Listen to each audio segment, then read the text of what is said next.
Before time began, there was perfection, a world untouched by flaw, where every being existed in harmony with the Creator. But even in this divine realm, where light shone brighter than the stars, darkness quietly crept in. Lucifer, once the most radiant of all the angels, was made flawless. He walked in the presence of God, filled with beauty and wisdom. Yet something within him began to stir. A quiet thought, a seed of pride that would grow into something far darker than anyone could imagine. Why did Satan fall from grace? How could such a perfect being, created by the hands of God, descend into rebellion? The answers lie not in his outward perfection, but in the heart of this once glorious being. As we journey through the fall of Lucifer, we unravel the mysteries of pride, temptation, and the consequences of desiring something greater than what was given. His story is more than just a tale of an angel turned adversary. It is a warning, a reminder of how easy it is to be consumed by self-importance, and how a single thought can change the course of eternity. But there is more to this story than just the downfall of one angel. It is the story of the battle for our hearts, the fight between pride and humility, light and darkness. Satan's rebellion didn't just affect heaven, it changed everything for humankind. Join me as we explore this powerful narrative, revealing how Lucifer's fall from heaven teaches us profound lessons about our own lives, our struggles with pride, and the eternal truth that God's glory will never be overshadowed. In the beginning, when God created the heavens and the earth, everything was good. The beauty of creation was beyond compare, and the creatures of the heavens were magnificent. Among them, one angel stood out above all, Lucifer. Created as the highest of the heavenly beings, Lucifer's perfection radiated throughout the realms. He was everything you could imagine an angel to be, glorious, wise, and powerful, with a heart pure and devoted to the Creator. His beauty was described as flawless, and his wisdom was unparalleled. Lucifer's role was to stand in the presence of God, to worship him, and to bring glory to his name. He was appointed as a covering cherub, protecting the very throne of God. No other being in heaven was more exalted than Lucifer. And yet, in this perfection, the seed of rebellion was quietly sown. This is where our story begins, not with a creature of evil, but with one who was created good. Lucifer's fall teaches us a profound lesson, how even the brightest stars, when driven by pride, can fall from the heavens. But how did this happen? How did someone so perfect, so devoted to God, fall into temptation and sin? The answer lies within the heart of pride and the desire to elevate oneself above others. As Lucifer stood in the presence of God, something began to stir within him. It wasn't a sudden, dramatic shift. It was more of a quiet thought, a whisper that began to echo in the depths of his heart. Why should I serve when I could be served? Why should I worship when I could be worshipped? The beauty of his own creation began to consume him. He was filled with pride. Pride, the very thing that led to his fall. Let's take a moment to reflect on this. How often do we find ourselves looking at our own accomplishments, our own beauty, our own strength, and begin to believe that we are above others? Lucifer's pride wasn't just about wanting to be noticed. It was about desiring to be above all things, even God. His desire wasn't to simply be glorious, it was to be the most glorious. His thought was, why not have a throne that's higher than God's? Why not take my place above the stars of heaven? This was Lucifer's great mistake. He wanted to be more than what he was created to be. And so he began to entertain a dangerous thought. I will make myself like the Most High. In Isaiah 14:13-14, we read Lucifer's thoughts. I will ascend to heaven. I will raise my throne above the stars of God. I will sit enthroned on the Mount of Assembly, on the utmost heights of Mount Zaphon. I will ascend above the tops of the clouds. I will make myself like the Most High. These words, filled with pride and arrogance, reflect the deep yearning in Lucifer's heart to be like God, to overthrow the very Creator who gave him existence. He believed that he could attain a position even higher than his own Creator, an aspiration driven by pride and self-exaltation. He desired to take the throne of God and rule over heaven, to raise his status above that of all other angels. But pride comes with a cost. In his ambition, Lucifer failed to see the truth, that his existence, his beauty, his wisdom, all of it was a gift from God. He was not self-made, nor was he the origin of his own glory. God had created him perfect, but it was not for Lucifer to claim the glory for himself. Instead of using his gifts to glorify God, he chose to glorify himself. And this pride would be his undoing.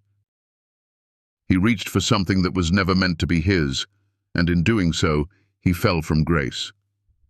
The price of Lucifer's pride was steep. In Ezekiel 28:17, God speaks of Lucifer, "Your heart became proud on account of your beauty, and you corrupted your wisdom because of your splendor." Lucifer's downfall didn't happen in a moment of weakness or failure. It wasn't a sudden fall, it was a gradual process, a slow burn of pride that corrupted his heart and mind. His wisdom was corrupted because he became too focused on his own beauty and greatness.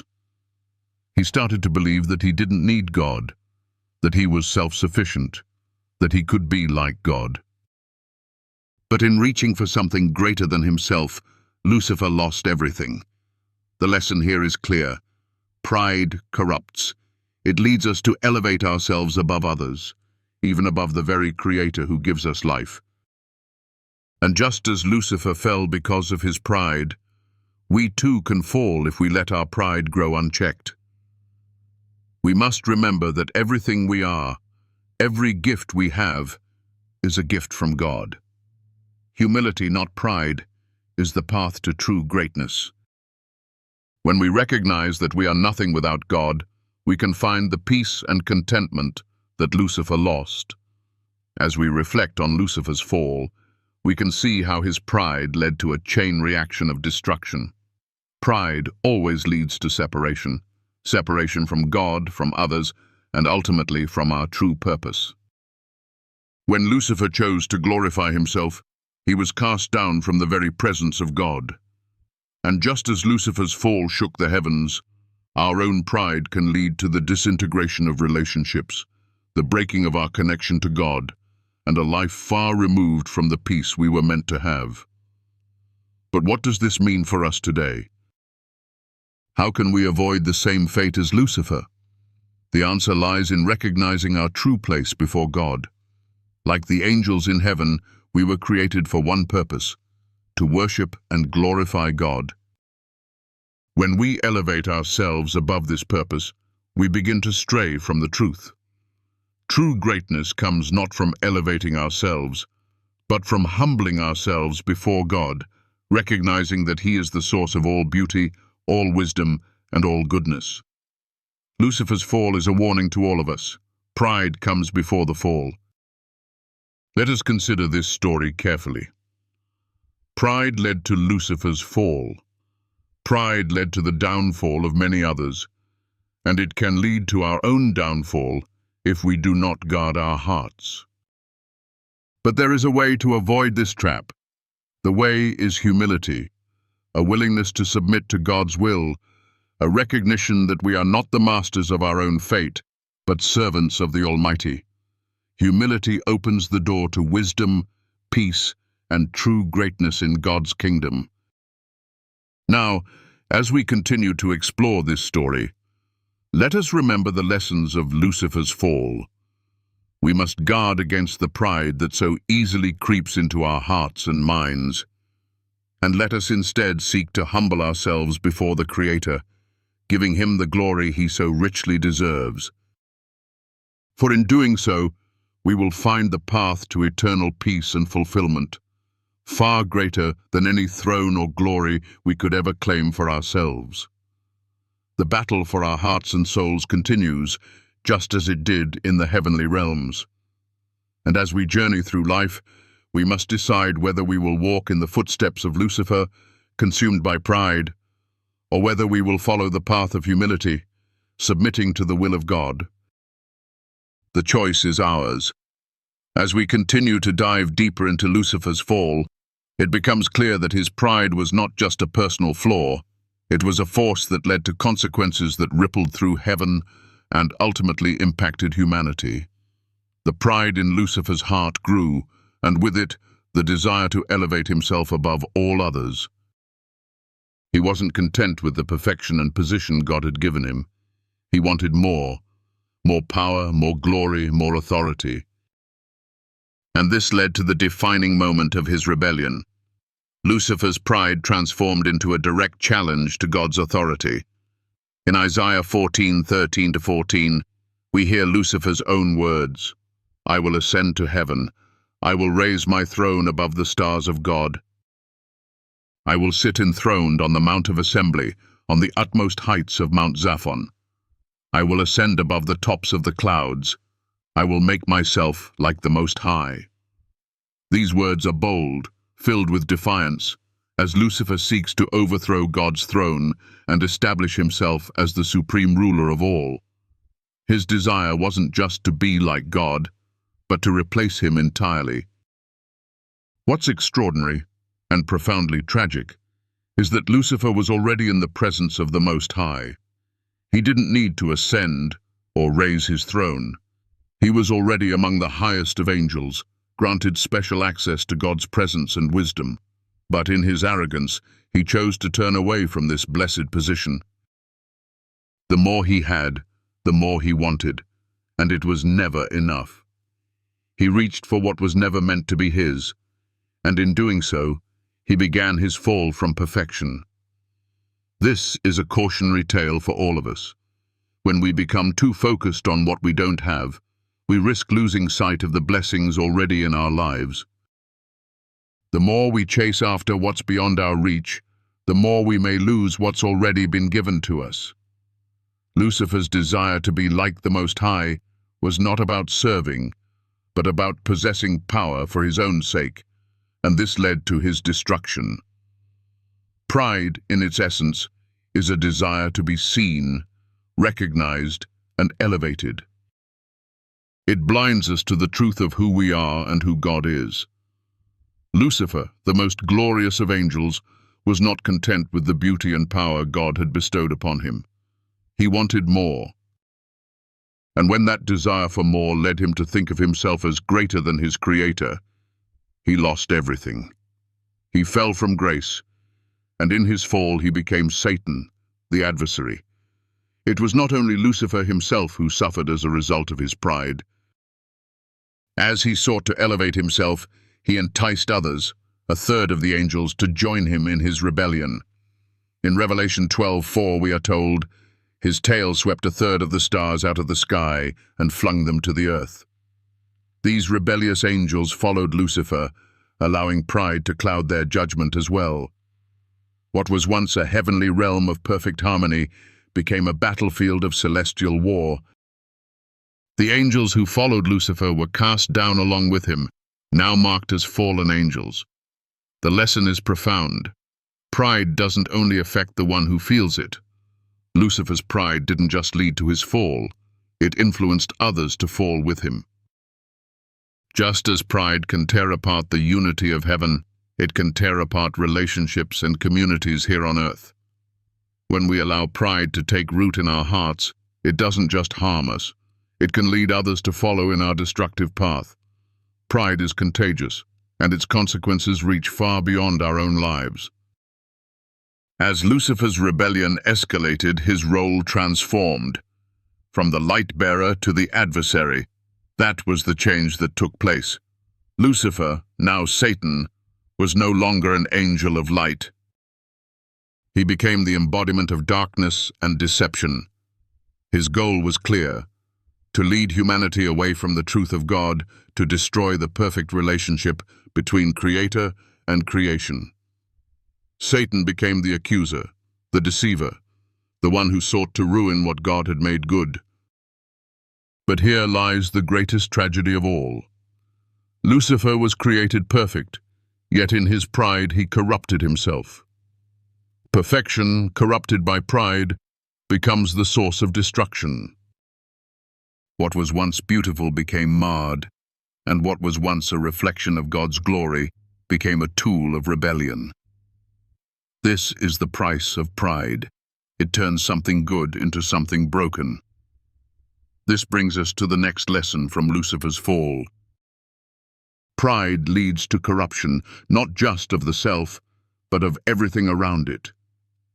When we choose to elevate ourselves above others or above God, we not only corrupt our own hearts, but also disrupt the harmony of the world around us. The rebellion of Lucifer didn't just disrupt heaven, it began the destruction of the perfect creation on earth. It was the first step toward the corruption that would eventually bring sin and death into the world. As we journey through life, we must constantly guard against this temptation. Pride is not just an abstract concept, it's something we face daily. In our own lives, we must ask ourselves, are we living to glorify God, or are we living to glorify ourselves? Are we focused on elevating others and serving God, or are we seeking to be seen, praised, and adored?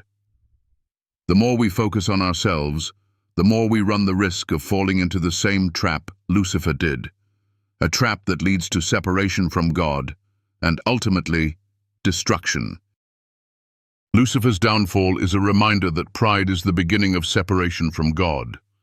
When we are proud, we push God away, thinking we can do things on our own. The tragedy of Lucifer's story is that he had everything. He had a direct relationship with God, the creator of the universe. Yet, he was not content. He sought to become more, to elevate himself to a place that only God could occupy. And in doing so, he became the very thing he was trying to escape, separated from God. As we move on in this story, we are confronted with a question: what does it mean to truly follow God? If we are not careful, we might find ourselves falling into the same trap that Lucifer did. But as we will see in the next part of this journey, there is hope even in the face of pride and rebellion. While Lucifer's fall may have been tragic, it is not the end of the story. Humility is the path that leads us back to God. Lucifer's fall is not just a story of one angel's pride. It's a reminder to all of us about the power of pride and the grace of humility. The question remains, will we choose to follow in the footsteps of the fallen, or will we choose the path of humility, living for God's glory and not our own? The choice is ours. As we continue, we delve deeper into the far-reaching consequences of Lucifer's rebellion, an act that not only shattered the harmony of the heavenly realm, but also laid the foundation for the corruption of mankind. Lucifer's fall wasn't a solitary act. It was one that rippled through creation, influencing everything in its wake.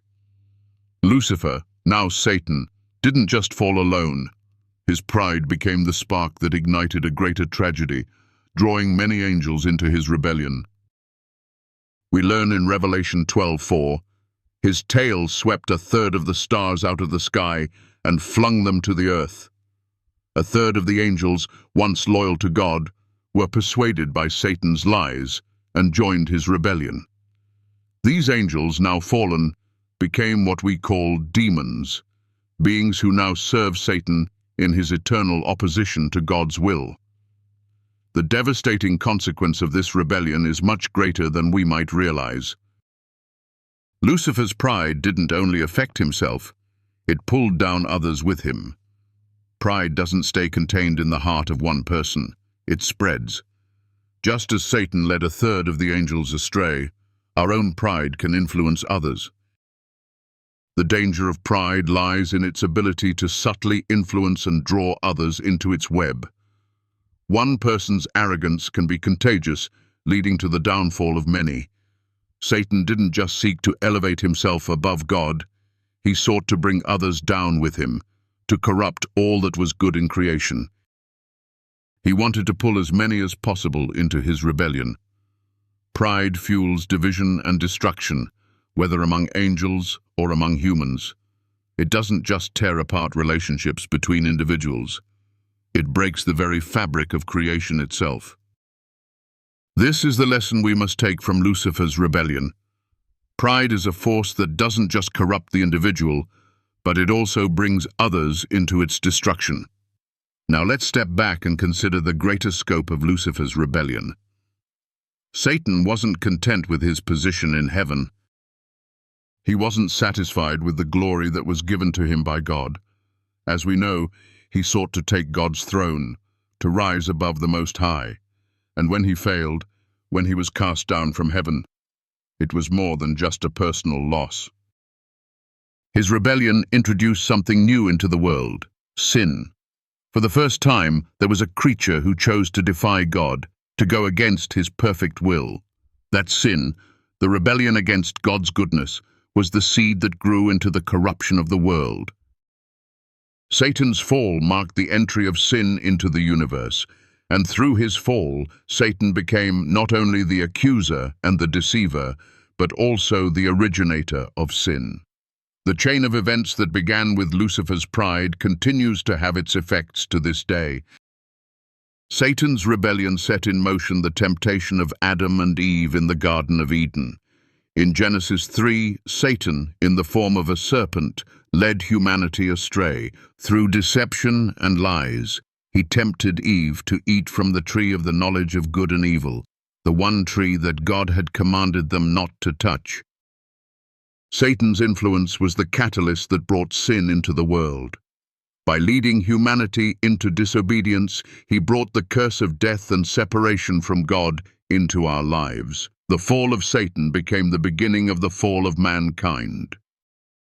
It is important to understand, however, that Satan's plan didn't end with Adam and Eve. His rebellion was not just a past event. It continues to play out in our lives today. Satan's goal is clear: to separate us from God, to lead us into sin and destruction. And the tool he uses is still the same: pride. Satan uses pride to lure us into thinking we are better than we are, to deceive us into thinking we don't need God, that we can live independently from him. This is why pride is so dangerous. Just as it led Lucifer to his downfall, it continues to lead us astray. But there is another side to this story, one that is even more profound.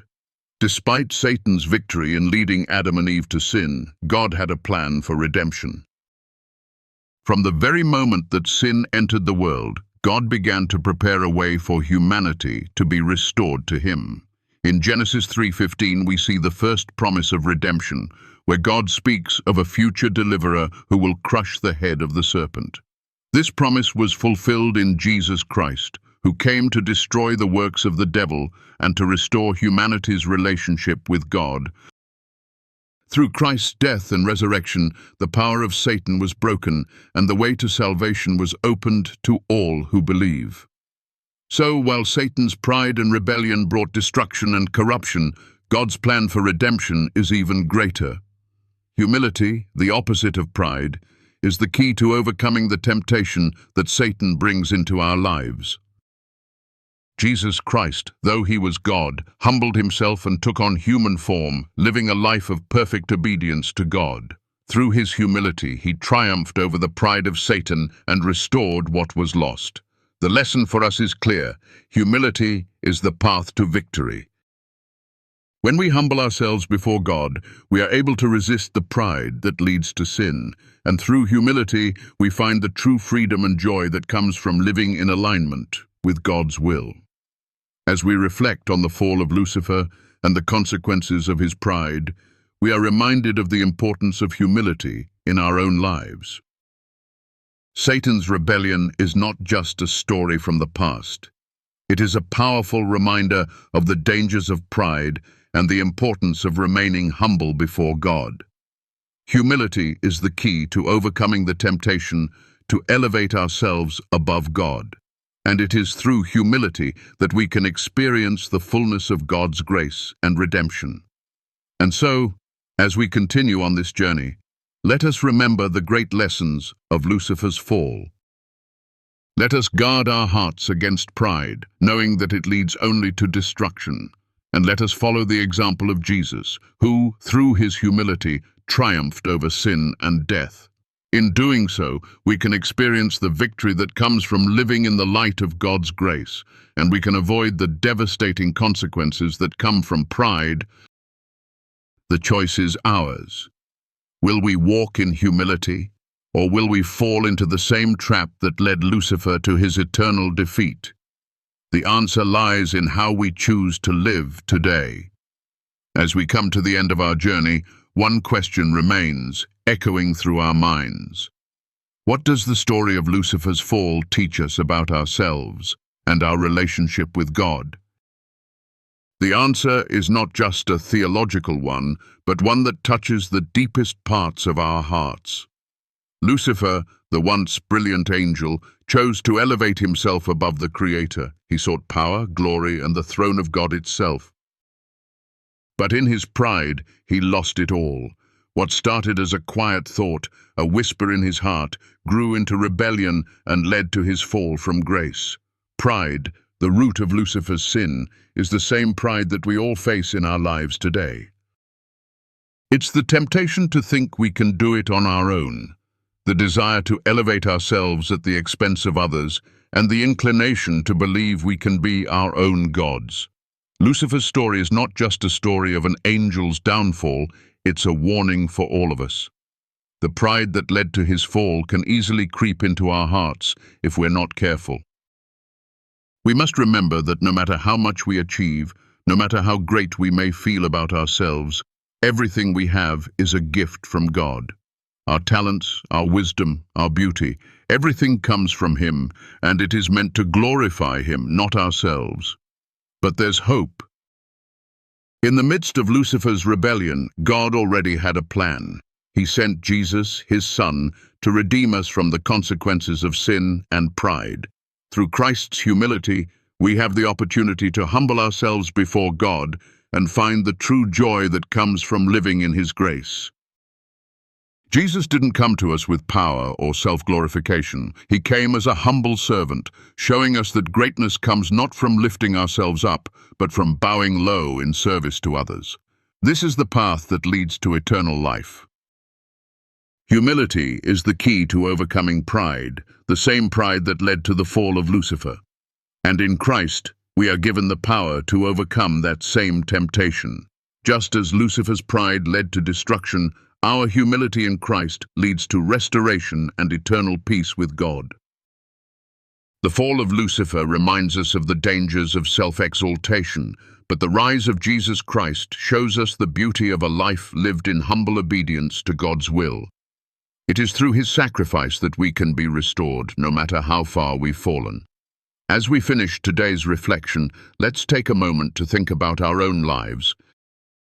Are we living in humility before God, or are we allowing pride to creep in, just as Lucifer did?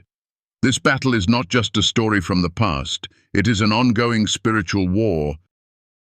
Every day, we are faced with choices. Will we elevate ourselves or humble ourselves? Will we follow the path of pride or the path of humility? The choice is ours. The same pride that caused Lucifer's fall is still at work in the world today, but so is the grace of God. Through his mercy, we are given the opportunity to resist the temptation to elevate ourselves and to walk humbly with him. Before we wrap up, I encourage you to reflect on what we've learned today. The story of Lucifer's fall is a reminder to keep our hearts humble and to acknowledge the greatness of God in everything we do. Pride has no place in the life of a believer. Let us strive to live lives of humility, just as Christ did. And as we do, we can rest assured that we are walking the path of righteousness, the path that leads to eternal life. If you found this video insightful and inspiring, don't forget to hit the like button and subscribe to our channel for more thought-provoking content. Share this video with others so that we can all learn from the lessons of the past and walk in the light of humility and grace.